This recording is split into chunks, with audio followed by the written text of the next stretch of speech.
Good morning. Today we are with Elisabeth Filippouli. Thank you so much to stay with us. I'm very honored to stay with Elisabeth Filippouli. She's a journalist, activist, and social entrepreneur. She's a founder of a Global Thinkers Forum, an independent civil society agency incubated at the University of Oxford, working to promoting values-based decision-making and support women and youth. The organization launched Athena 40, a family of diverse initiatives that advance female leadership by creating opportunity for women to be recognized for their work and connecting them with peers from around the world. Elisabeth has worked as an investigative journalist and a news anchor with the Hellenic Broadcasting Corporation, CNN International, and Al Jazeera English. Elisabeth served on the Global Advisor Board and the Prince Trust International. Produced and edited by Elisabeth Filippouli, From Women to the World, Letter from a New Century is a collection of letters, each an ode to the extraordinary lives of extraordinary women. It's a book that shows us the power that women have not just to inspire each other, but also to motivate and reinvent our world. Well, thank you. My first question is, please tell me more about women to women. Thanks. First of all, good morning to everyone. And I would like to thank you for this opportunity and congratulate you for the work that you do at iWin. Thank you so much, Elisabeth. It's an honor for us having you inspiring us. Thanks. The second thing that I would like to say is that here is the book, From Women to the World. And it is dedicated to all of you, to all of us, because these are messages of inspiration, survival, and victories that we as women have achieved over the years and over the centuries. And so your question, Sophia, was to tell you more about From Women to the World. Well, this was a journey, really, and a journey that gave me the opportunity to meet fascinating women from all different cultures and from all different ages and industries. And I was meeting them usually at conferences and fora and panels, and training sessions. But we had the opportunity to speak a little bit more, a little bit longer sometimes. And I could sense that it was not the whole story that we were sharing, that they were sharing, on a panel. Usually we would talk about careers, we would talk about projects, we would talk, of course, about, adversity and setbacks and how we made things happen. But I was very keen to hear more about the real life, the human stories. So what is, a woman who's trying to get pregnant? What does she feel like? What is the agony, the stress, especially when she tries to juggle a career? What is it like, for a woman who loses everything because something happened in her life and a setback made her to, kind of lose everything and rebuild everything from scratch? So that concept of visiting storytelling in a different way and visiting the lives of those fascinating women from a different perspective, from a profound perspective, is what informed From Women to the World. Well, what was the inspiration behind the book? All of you. All of us. Well, let me say a few things about my background. I come from a family of journalists and storytellers and publishers. We originate from Greece. I've been living in London and working in the UK and around the world for the last 15, 20 years. But my heritage is Greek, and my family, and especially my father, they were in storytelling and news coverage. And so I was always fascinated by people and human stories. And this is what inspired the book. Those human stories that I would come across, be it, the story of the person next door and what happened, in her life, or the homeless woman in the street, or the queen that I had the opportunity to interview, during my career for a story, for an interview. And I could see those threads and how these were connecting us all as women. And this is what inspired me. And I embarked on a project that, as you can imagine, took a few years to complete, but it's now ready and it's a legacy that we would like, to communicate to all of you. You can imagine. How did you select the lectors? Well, it's a very good question. I don't know if I selected the letters or if those women selected me. And what I mean by that is that I invited them. It is 34 letters in this book, including mine. So I invited 33 women to open up their hearts in a very candid and profound way and say things and share feelings and emotions that they had not shared before, sometimes because we would like to keep things, in the back of our heads, in the back of our souls, because there are emotions there which can frighten us. And so I asked them to do something very, very difficult, to visit past emotions and memories and share those with a wider audience. And I feel that they have selected me to confide in and to create that legacy for all of us. And what has been the impact? Well, the book is not out yet. It's going to be in bookstores as of the 1st of July 2021. But I can tell you that it has received already incredible praise and endorsements. And I'm very, very proud and very honored that, we managed to create something that has an impact on other people's lives. I'm a big believer, as you have realized by now, in storytelling, and a big believer, that we need to stop and listen to each other's stories, because this is a way that will help us think differently, help us understand better ourselves, others, relationships, reactions, how to bring up our children in ways that perhaps we were not doing, by now. And so to me, the impact of the book is that transformational impact that is going to change a life to the better, a person's life, to something that will be more fulfilling, more purposeful. Well, fantastic. Can you talk to me about your background and career more in general? Absolutely.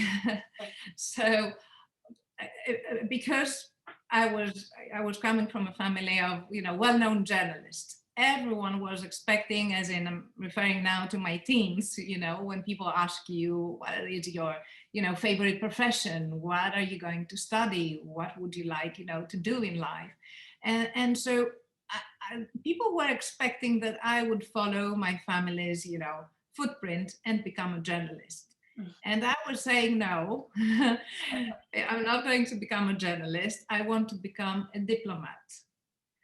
And the reason I was saying that, which is something that I feel I managed to fulfill through journalism and now, through the book, is because I was very keen to live in different cultures.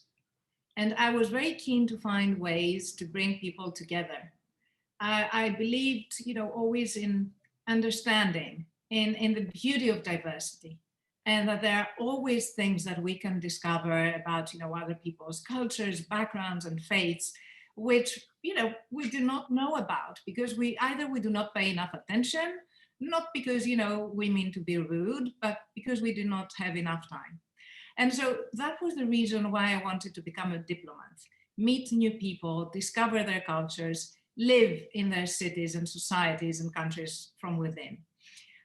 Well, when I became 18 and I, started my bachelor's degree, which was in German literature, my parents said, okay, Elisabeth, you're going to do your studies, but at the same time, you need to start working. You know, you will become an intern because it is very important from a young age to be able to understand what it means to be part of that production mechanism in a society.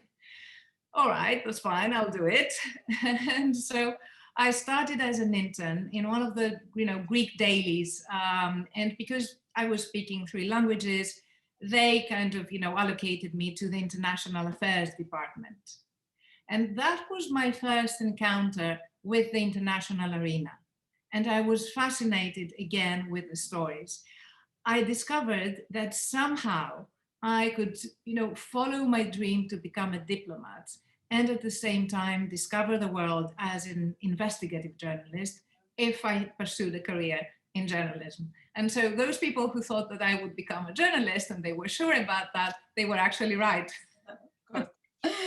Your work with global thinkers and Athena 40, the progress made and ambitions for the future, your commitment to women and youth empowerment and leadership. Sure. So first of all, I think that I should say how I decided to launch Global Thinkers Forum in 2010. It was a decade between 2000 and 2010 of developments which I think none of us expected. So the decade began with, a lot of ambition, optimism. We thought that, the new millennium was starting, would be a peaceful century. We would prosper together. The European Union, was coming together in beautiful ways. So there was a lot of, rosy sentiments around. And suddenly, and, very, very abruptly, we woke up to a new reality on the 11th of September 2001.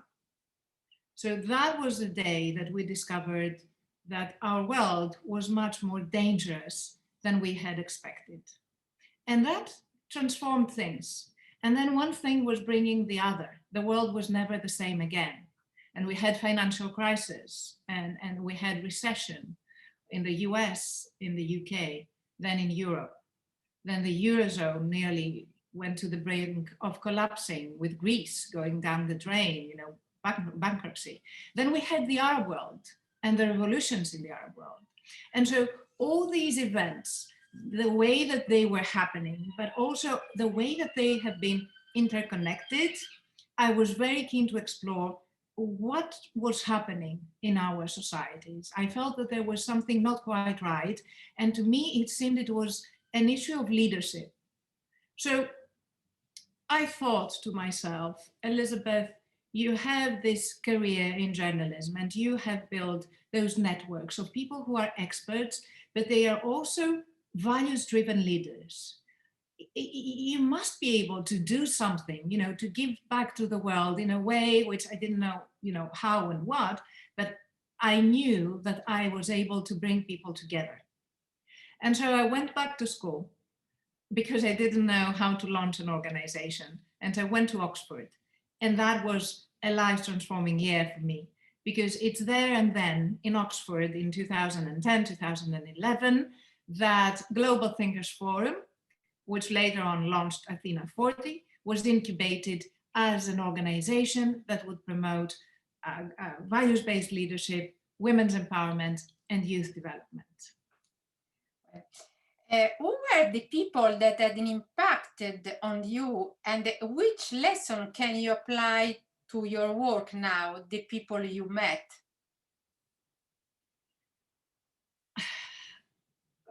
I have met many fascinating people, and I feel sometimes as if I am a puzzle, as if the way, I made choices in my life, professional choices, but also personal choices, it's because I have been learning from different people. If I were to, for the sake of this interview, to select one, perhaps I would choose to talk to you about Ted Turner, who was the founder, and he was the owner also, not anymore, of CNN. And so Ted, with whom I had the opportunity to work closely when I was working as a journalist for CNN International, was someone who, was a combination of amazing business acumen, a little bit of madness, and great vision. And he was the person, the man, the businessman, the visionary who transformed the world in two ways. First of all, he introduced 24/7 news. Before CNN, all we knew was the 2 p.m. and the 9 p.m. news. So everyone was kind of, waiting to listen to or to watch the news at 9 o'clock in the evening. But Ted, in 1981, he said, no, the world is running too fast. Things are happening all the time, and we need to be able to be there and understand what is going on in the world. And so he did something that many thought was not only crazy, but it would be like a suicide business-wise for Ted. And he was advised, don't do it. You're going to lose your fortune, and it's going to be, a massive failure. And he didn't listen to those voices. And he went ahead and he created CNN. The rest is history. CNN has transformed the way we, view news. We're there, we understand the world. And there was something else that he did, and he was a pioneer. I think it was 1987, when after, making this fortune through his private business and of course media, he donated $1 billion to the UN to launch the UN Foundation. So I think he was probably among the very first philanthropists, modern day philanthropists, that paved the way in philanthropy of that scale and that level. Thank you so much. Do you have any messages or advice you would like to share with our community?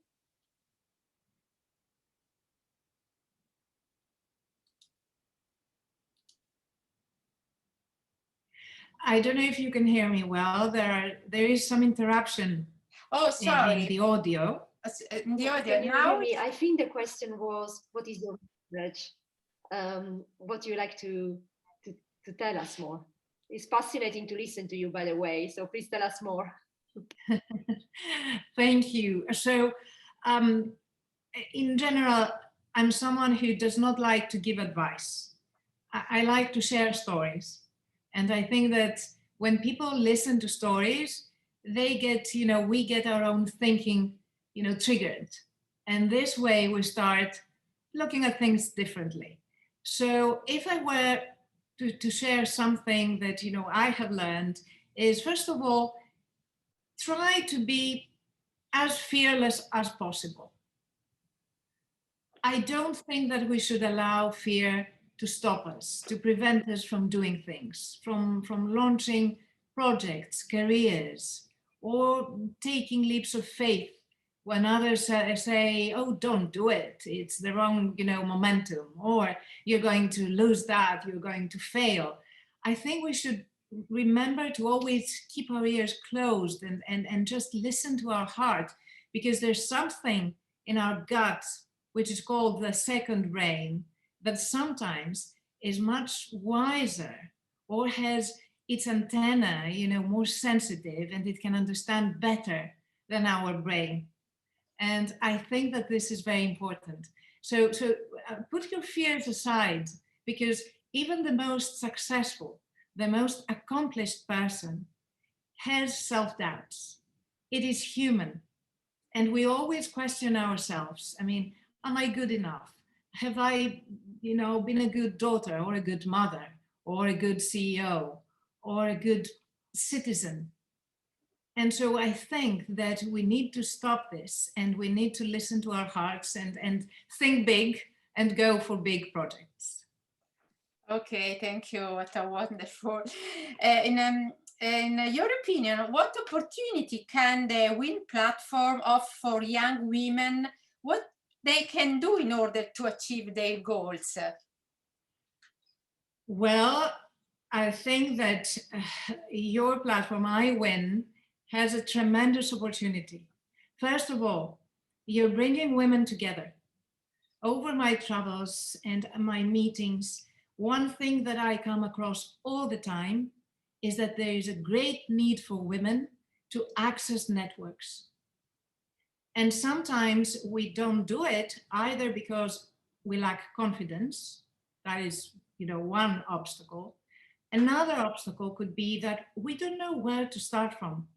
I want to network, but how do I begin? A third obstacle could be, I don't know how to present myself. How do I self-brand? How do I tell my story, or how do I share my talents? Perhaps, I'm too shy, or perhaps I don't know exactly what my talent is. So what you can do is, and you do it already, is you create this opportunity and a platform for women to network. The other thing that there's a great need out there, so you could be doing more of, is help women understand their value, their talent, and how to self-brand. So training, I think, is very important. Mentoring is extremely important. And then sponsoring other women. So that combination is something that positions you, in a unique space.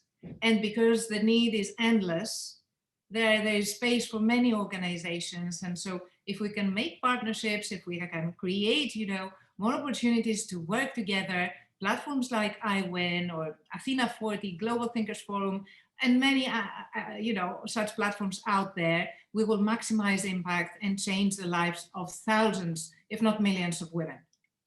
Okay, thank you so much for this suggestion. Thank you so much for this interview, and good luck and good work. Thank you. I want to remind, so on the 1st of July, we can have your book on the shelf and can be our present for Christmas next year, right? Thank you. Or your summer reading. My summer reading. I really look forward to that. And I would like to offer something. We have a secret code, Athena 40, which is giving 30% off for the book for pre-orders. Amazing. Okay. Thank you so much for this gift, and I'm looking forward to read to that and to know more. A tricky question. Is 33 women in this book? Would you do a second edition, or you would just meet women and listen without writing about them?